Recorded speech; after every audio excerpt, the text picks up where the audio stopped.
The cabinet and the table are getting close to being finished. The last video in this series covered the table leg that folds. This video is about the trim and drawer fronts. We received no compensation for the use of or mention of products or companies in this video. Trim and drawer fronts are not functional, but do make the cabinet look more finished. Without the trim, it's just a bunch of wood that is stuck together. This is good for a garage or workshop. For a dining room, it's just a little too rustic. I used part of the old Dinette panels to make the trim.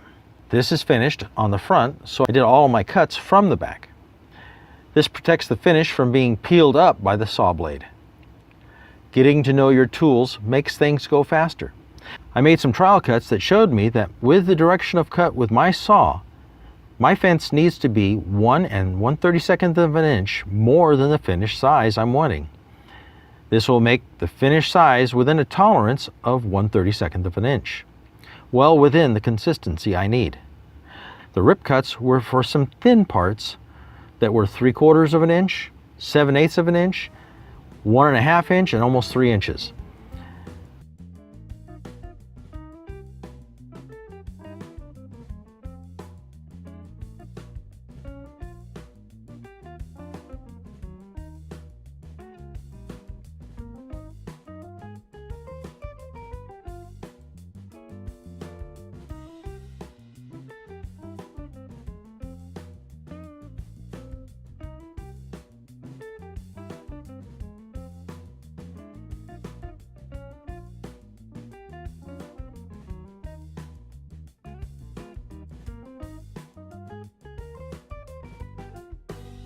Then I just had to cut them to length. To get square cuts, I use this rafter square that the saw just slides against. These cross cuts need to be square because the joints will be visible.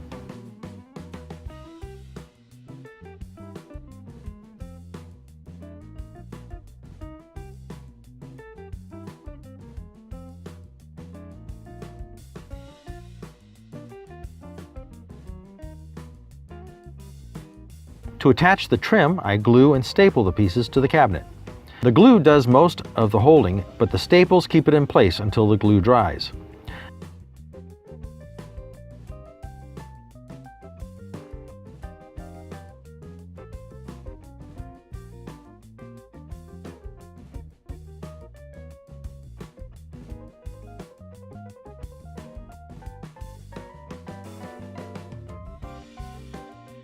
My stapler does not push the staples all the way into the wood, so I just tap them with a hammer to flatten the staple to be flush.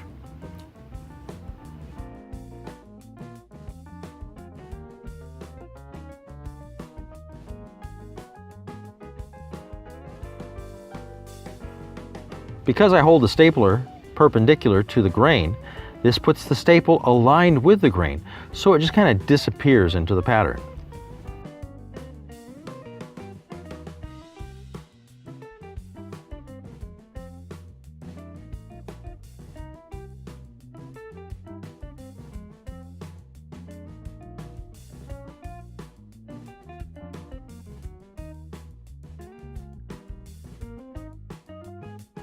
The trim along the edge of the plywood was too short to attach as one piece.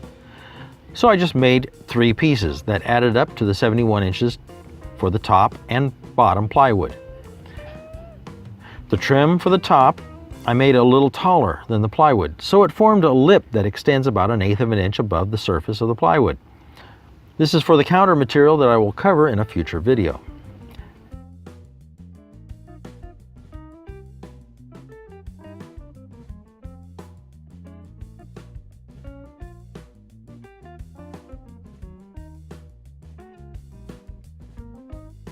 Next, I attached the drawer fronts. I started with the top drawer and used the drawer pull holes in the drawer front to locate the corresponding holes in the drawer box.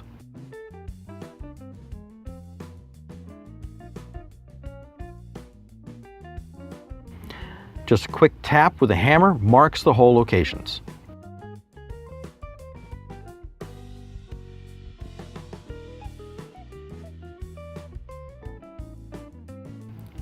Then I just drilled the holes and assembled the drawer front to the box.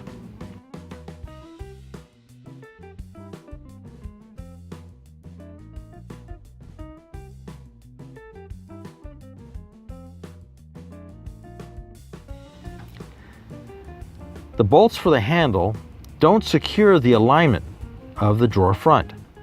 To hold the front in place, I added 2 wood screws through the box into the drawer front that are just short enough to not poke through the drawer front.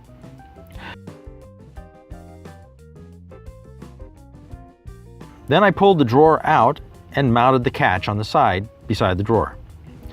These catches are normally attached above the drawer, but that takes up room in the drawer and they get damaged when the drawer is very full. When I mount them on the side, they're protected by the box. Also, my design for the drawer area is a hybrid of face frame and Euro style cabinet styles. In face frame designs, there is a frame member to the cabinet between the drawers. I don't have this frame member in my design. This gives me more room in each drawer, but the catch has to be mounted to the side of the drawer.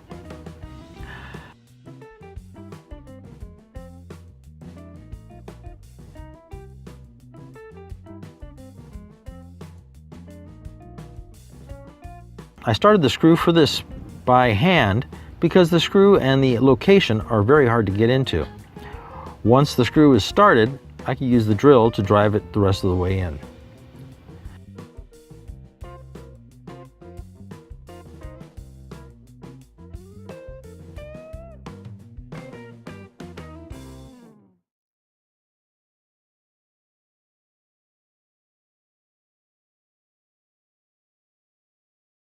The cabinet sure does look more finished. The trim and drawer fronts match the rest of the coach because they are from the original Dinette. We definitely have more storage space now, even for long items that fit under the cabinet, such as the vacuum cleaner wand, broom, carpet cleaner.